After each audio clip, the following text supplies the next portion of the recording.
the party. The sound, the vibe. I'm only here for the party. The sound, the vibe. Big bass, that's what the heart is. Bonjour à tous. Alors aujourd'hui une petite vidéo un petit peu différente, ça ne sera pas une vidéo tuto, ça sera pour parler d'un sujet qui est l'efficacité des techniques en combat ou en mise en situation d'autodéfense. Alors on voit beaucoup de vidéos sur internet de pratiquants et d'instructeurs qui parlent de leur technique ou qui parlent de techniques en général, de frappe, qui sont censées être efficaces. Donc on en entend beaucoup parler sur par exemple les frappes à la gorge, sur les pics dans les yeux, sur les crochets dans l'angle du menton, les frappes aux parties génitales, etc., etc., etc. Donc c'est bien gentil de dire oui, tu frappes au menton, tu vas le sécher, tu frappes aux parties génitales, il va être séché, tu le frappes à la gorge, le combat il est fini. Mais ça en fait c'est que du blabla. Ça c'est du baratin. Une technique efficace, c'est pas juste une façon de frapper. Pour qu'une technique soit efficace, eh bien il y a plein de paramètres qui rentrent en compte et des paramètres qui sont importants. Et on peut en citer quelques-uns. Pour qu'une technique soit efficace, on va se dire simplement simple, allez, un crochet au menton.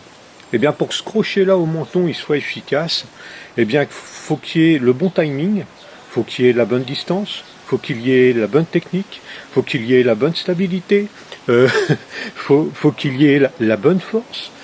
En fait, il y a plein de paramètres qui vont être là, la bonne distance, plein de paramètres que l'on peut ajouter à cette simple technique pour qu'elle soit efficace.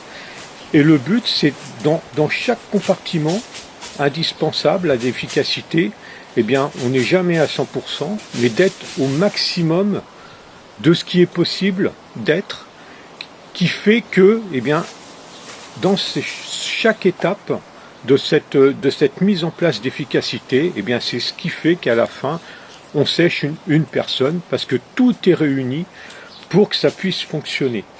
Dire que simplement t'appuies ici, là, tu fais de l'acupuncture, t'appuies là, c'est efficace, eh bien c'est pas si simple que ça, et c'est valable pour toutes les techniques.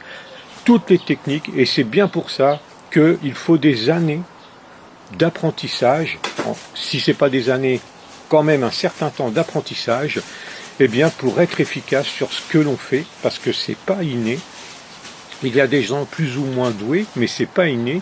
Il y a des gens qui paraissent doués, mais en fait c'est pas qu'ils sont doués, c'est simplement qu'ils s'entraînent 2 ou 3 fois plus que les autres. Ça y fait aussi beaucoup.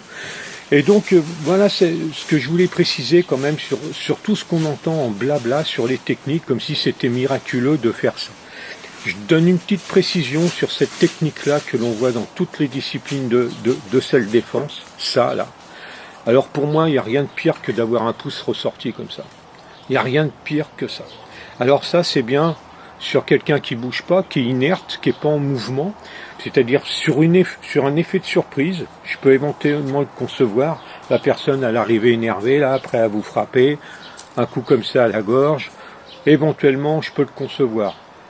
Mais il ne faut pas qu'il bouge, parce qu'à partir du moment où il est en mouvement, si vous faites ça, vous n'avez pas une grosse expérience en combat, c'est pas possible. Parce que là, avec un adversaire en mouvement, vous êtes beaucoup moins sûr de pouvoir viser la gorge, parce qu'il va falloir mettre en place tout ce que j'ai cité tout à l'heure pour l'efficacité. Et si par malheur, vous tapez l'angle du menton, vous tapez le crâne, vous tapez l'épaule, le pouce, il pète. Personnellement, c'est pas une solution que j'aime.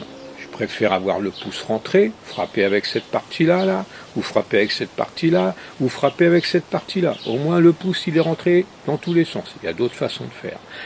Mais ça c'est un petit exemple d'une technique que l'on dit formidable, oui, sur quelqu'un qui bouge pas, où on le prend par surprise parce qu'il arrive très tendu, prêt à nous frapper par exemple, il rentre dans nos distances et on le frappe tout de suite.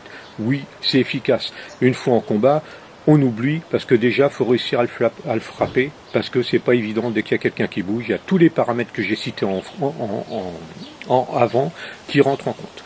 Donc voilà, une petite vidéo rapide sur un petit sujet qui me semble important, comme quoi c'est pas la surface de frappe ou la technique de frappe qui est efficace, c'est tout ce qu'il y a autour qui rend la chose efficace, et sans ça, vous ne pouvez pas l'être. Et ça, c'est l'expérience du combat qui l'apprend. Donc voilà, je vous souhaite une très bonne journée les amis, et puis à bientôt pour une nouvelle vidéo. Salut, bye!